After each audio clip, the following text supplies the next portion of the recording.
A 14-year-old boy shot and killed an innocent teenager to prove himself to his gang.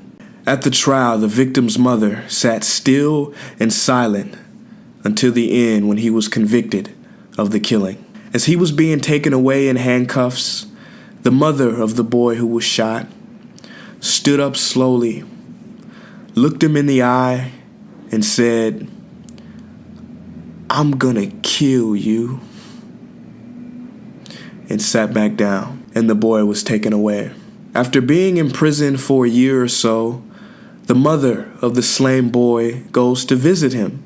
Now that boy had been living on the streets before the killing, and she was the only visitor he ever had. Not even the gang members came to visit him. Now he was kind of frightened before she came, but she said, "No, I just want to talk to you."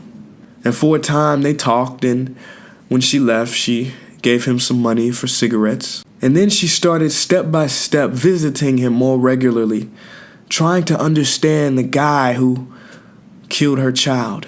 And she goes every few months. And when he's about to get out at the age of 18, she asks him, "What are you gonna do when you get out?" He said, I've got no idea. I've got no family. I don't know." She said, "Well, I've got a friend who owns a little factory, and maybe I can get you a job there." So she arranges it with the parole officer. And then she said, "Where are you gonna stay?" He said, I don't know where I'm gonna go. I don't have anybody." She said, "Well, I've got a spare room and you can stay with me." So he comes and stays with her. So after 6 months, she pulls him aside and she says, I really gotta talk to you. Come on in the living room and sit down, let's talk." So she sits opposite to him and looks him in the eyes and says, "Do you remember in court the day you were convicted of murdering my son for no reason at all?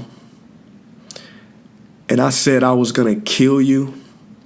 He said, "Yes, ma'am, I'll never forget that day." She looked back at him and said, "Well, I did.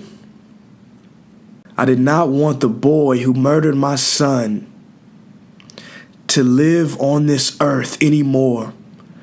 I wanted him to die. And that's how I set about changing you and bringing you things and giving you a job and letting you live here with me. And you're not that same person anymore.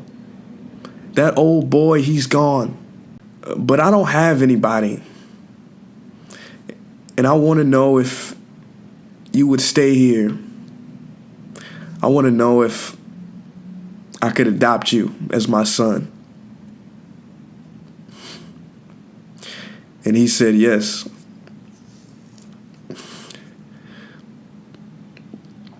And she became the mother of her son's killer. The mother he never had.